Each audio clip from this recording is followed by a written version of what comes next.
नमस्कार, राष्ट्रीय सागर के डिजिटल प्लेटफॉर्म पे आपका बहुत बहुत स्वागत है। मैं आपके साथ रोशन कुमार। मोदी कैबिनेट ने जो है पूरे देश में जातीय जनगणना करने का जो है एक महत्वपूर्ण निर्णय लिया है और लगातार विपक्ष कहती आ रही, चाहे हम बिहार के संदर्भ में बात करें या फिर राष्ट्रीय संदर्भ में बात करें, तो राहुल गांधी जो है लगातार जातीय जनगणना की बात करते रहे हैं, जातीय जनगणना होगी। लेकिन अब हमारे साथ बातचीत करने के लिए कांग्रेस के वरीय प्रवक्ता हैं, प्रबुद्ध प्रवक्ता है आदित्य पासवान जी। आदित्य जी, जैसे जातीय जनगणना का जो मोदी सरकार ने जो फैसला लिया है, पहले आप इसको कैसे देखते हैं? ये मुझसे पूछिएगा, मेरी पर्सनल राय लीजिएगा तो ये एक चुनावी जुमला है। और जो भारतीय जनता पार्टी का जो क्रियाकलाप रहा है और भारतीय जनता पार्टी के जो नेता, विभिन्न जो नेता लोग रहे हैं, चाहे वो शीर्ष उनका नेतृत्व हो या उनके मुख्यमंत्री लोग हों, जो जिस तरह से जातीय जनगणना के विरोध में वो लगातार बोलते रहे हैं, तो मुझे नहीं लगता है कि जातीय जनगणना भारतीय जनता पार्टी की तरफ से ये होगा। और ये एक चुनावी जुमला है। ये वही जुमला है जो 15 लाख का जुमला जो आदरणीय प्रधानमंत्री मोदी जी ने जो दिया था सत्ता संभालने से पहले, जो चुनाव में चुनावी, और उसके बाद उन्होंने कहा भी था कि ये एक चुनावी जुमला था, तो ये भी एक चुनावी जुमला साबित होगा। और हमारा एक अंदेशा और है कि अगर वो दिखाने के लिए उन्होंने अगर इसकी शुरुआत कर भी दी तो शायद वो डेटा को पब्लिश करें या ना करें, ये भी एक बहुत गंभीर प्रश्न है जो हमारे दिमाग में है। तो हमारे हिसाब से पूछेगा तो मुझे लगता है कि ये भारतीय जनता पार्टी का एक चुनावी जुमला है, क्योंकि उन्होंने कोई टाइमलाइन नहीं दिया है इस पे।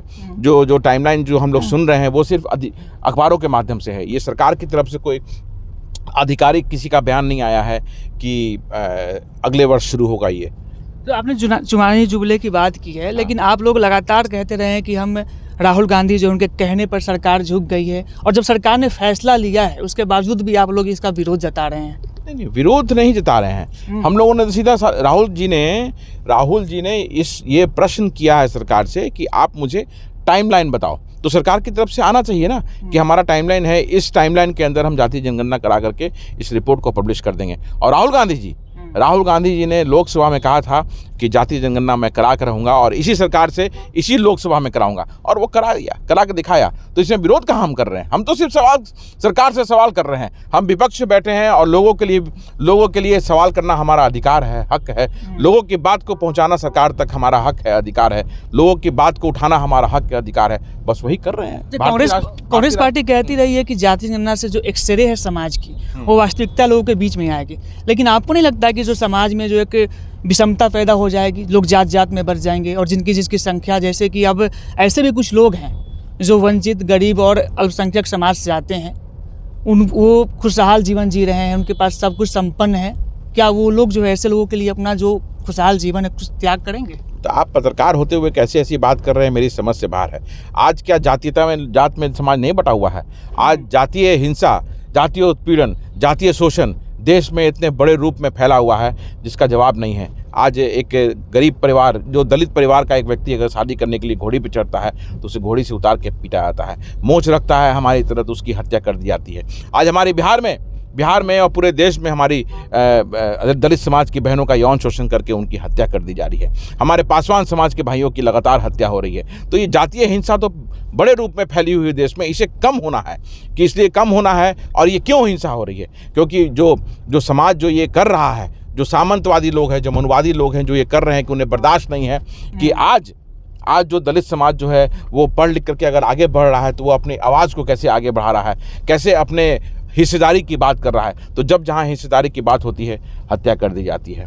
तो ये बंद होना चाहिए। तो हिंसा जातीयता तो पहले से फैली हुई है, तो इसे कम करना है। और एक्सरे तो है ही, मालूम चलना चाहिए देश के लोगों को ना कि 15% लोग जो हैं वो 85% का हक मार करके बैठे हुए हैं। तो हिस्सेदारी तो संख्या के हिसाब से तय होनी चाहिए, और वो तय होकर रहेगी। भारतीय जनता पार्टी नहीं कराएगी तो भारतीय राष्ट्रीय कांग्रेस आने वाले समय में जब सत्ता में आएगी तो हम करा के देंगे। अगर भारतीय जनता पार्टी से कराती है तो हम उसका स्वागत करेंगे। हमने स्वागत किया भी है इस डिसीजन का। लेकिन ये हमारे जननायक राहुल गांधी जी के बातों का नतीजा है कि जो उन्होंने प्रण लिया था कि हम जातीय जनगणना करा कर रखेंगे, और ये चीज़ जानेंगे कि देश में आबादी के हिसाब से, जनसंख्या के हिसाब से हिस्सेदारी जो तय नहीं है, वो हिस्सेदारी वो सुनिश्चित कराएंगे। जिसकी संख्या कम होगी और उनकी आर्थिक जो आंकलन है वो कम आता है, और वो अगर अगड़ी जाति से आते हैं, तो क्या उनके लिए भी कुछ ऐसा कानून बनने चाहिए? आपकी बना नहीं है क्या? ईडब्ल्यूएस क्यों बना है? इसलिए बना हुआ है ना, आर्थिक आधार पर ईडब्ल्यूएस आरक्षण क्यों मिला हुआ है?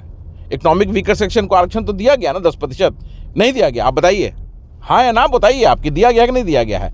तो जब जातीय जनगणना होगी उसमें सभी वर्गों के लिए हो रहा है। अगर 15%, 20%, 10% वो लोग हैं, अगर उनकी आर्थिक स्थिति ठीक नहीं है, पहले से उन्हें आरक्षण दिया गया है, उन्हें और सुदृढ़ करने के लिए और मजबूत करने के लिए, ताकि वो मुख्य धारा से जुड़ सके। गरीबी हर समाज में है, ऐसा नहीं है कि सिर्फ दलित समाज जो है वो गरीब है, जो एक ब्राह्मण है वो भी गरीब हो सकता है। तो हमें उस ब्राह्मण के लिए भी काम करने की आवश्यकता है जो गरीबी में झेल रहा है और उसे 2 वक्त की रोटी के लिए लड़ाई लड़ना पड़ रहा है। तो जिस तरह से एक दलित के लिए करना है उस तरह से एक ब्राह्मण के लिए भी करना है, लेकिन हमारी हिस्सेदारी जो है वो मिलनी चाहिए, वो तय होनी चाहिए, और हमारी संख्या के हिसाब से हमारी हिस्सेदारी तय होनी चाहिए। हमारी हिस्सेदारी में हम किसी का जो है इंटरफेरेंस बर्दाश्त नहीं करेंगे। आपके पहले हम जवाब पे सवाल करेंगे कि आपने कहा कि चुनावी जुमला है, और फिर वही सवाल दोहराएंगे आपसे कि आपने कहा कि जो बिहार में चुनाव है, शायद इसी को जोड़ते हुए आपने कहा कि चुनावी जुमला है और मोदी कैबिनेट जो फिर से फैसला लिया है। राहुल गांधी ने लगातार आवाज़ उठाया है, लेकिन 2011 से राहुल गांधी ने इस जो आवाज़ जो है गणना को लेकर वो उठाते आ रहे हैं। लेकिन 2011 से पहले तो कांग्रेस की सरकार थी बिहार में, पूरे देश में जो है 11 से पहले कांग्रेस की सरकार थी, उस दौरान क्यों नहीं हुआ गणना? मतलब पूर्व की बातों में नहीं हुआ तो उसके जवाब हम अभी ये बोलेंगे, सरकार तो कांग्रेस की थी। अरे भाई, राहुल गांधी जी ने क्या कहा है? राहुल गांधी जी ने स्पष्ट तौर पे कहा है कि पूर्व में जो हमसे जो गलतियां हुई उसे भूल कर, उसे एक्सेप्ट करके हमें आगे बढ़ना है। स्पष्ट उन्होंने कहा है।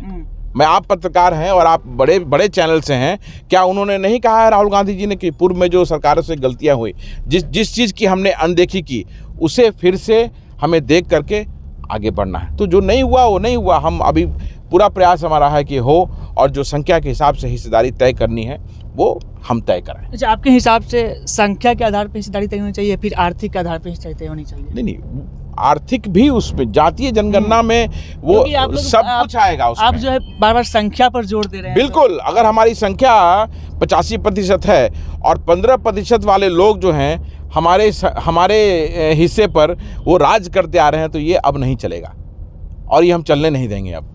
तो जो 100 में 90 शोषित, 90 भाग हमारा, वो याद है ना? 100% वाले लोग भी तो रोड पर सोते हैं ना, उनकी भी स्थिति तो ठीक नहीं है ना, वो भी खुशहाल जीवन नहीं जी रहे हैं। मेरी बातों को घुमा फिरा के फिर आप बोल रहे हैं। मैंने क्या कहा? मैंने कहा ना कि जो समाज मुख्य धारा में नहीं है, चाहे वो ब्राह्मण हो या और भी किसी समाज का हो, जो मुख्य धारा में नहीं है, जो गरीबी का दंश झेल रहा है, उसे भी अधिकार मिलना चाहिए कि वो आगे मुख्य धारा में आए। उसे भी सरकारों को अपनी योजना के माध्यम से आगे करने का प्रयास करना चाहिए, और सरकार ने किया भी है, और ईडब्ल्यूएस उसी का नतीजा है कि नहीं है? आप जो प्रश्न कर रहे हैं मुझसे, ईडब्ल्यूएस किसके लिए दिया? अगर आपकी आर्थिक स्थिति ठीक नहीं है तो आपको भी वो आरक्षण मिलेगा कि नहीं मिलेगा? हाँ या ना बोलिए, हंसिए नहीं, बताइए। मैं आपसे पूछ रहा हूँ कि ईडब्ल्यूएस क्या है, किसको मिल रहा है? ये वही समाज को मिल रहा है कि जिसकी आर्थिक स्थिति ठीक नहीं है। सरकार ने पहले से ही किया है, और भी योजनाएं जिससे कि उनकी स्थिति मजबूत हो, सुदृढ़ हो, जरूर आना चाहिए। हम उसका स्वागत करेंगे, उसमें कोई विरोध नहीं है। लेकिन जो हमारी जो संख्या है, हमारी जो हिस्सेदारी है, उसमें अगर इंटरफेरेंस है तो वो बंद होना चाहिए। देश के जो संसाधन हैं उसमें सभी का अधिकार है, चाहे देश का वो पानी हो, चाहे देश का ज़मीन हो, चाहे देश के जंगल हो, सभी संसाधन पे सभी का अधिकार है। और प्राइवेट कंपनियों में भी हम आरक्षण की मांग इसलिए करते हैं कि प्राइवेट कंपनियां जो हैं वो देश के संसाधन पे वो अपना काम कर रही हैं, उसका आनंद ले रही हैं। तो जब आप देश के संसाधन पे अपना काम करेंगे और हिस्सेदारी देश के संसाधन में लेंगे, तो आपको जो देश का जो बहिष्कृत समाज है, जो अनुसूचित जाति का लोग है, शोषित समाज है, उसे आरक्षण देना पड़ेगा, और वो हम लेके रहेंगे। बहुत बहुत शुक्रिया। ये आदित्य पासवान थे, कांग्रेस के वरीय प्रबुद्ध प्रवक्ता हैं। और जातीय जनगणना को लेकर जिस प्रकार से पूरे देश में एक माहौल तैयार किया जा रहा है, और विपक्ष कह रही है कि ये जो है राहुल गांधी की कहने पर सरकार जो है झुक गई है, और इससे क्या फ़ायदा होगा, इसको लेकर भी इन्होंने बातचीत किया कि जिस प्रकार से समाज जो है एक एक्सरे के तौर पे जातीय जनगणना के बाद उनकी जो कितनी हिस्सेदारी है उस आधार पर जो है उनको हिस्सा दिया जाएगा, चाहे वो देश में किसी भी क्षेत्र में हो, चाहे राजनीतिक हो, सामाजिक हो, या फिर किसी भी, हर एक क्षेत्र में जो उनके जातीय संख्या के आधार पर उनको हक मिलना चाहिए। रोशन कुमार, पटना।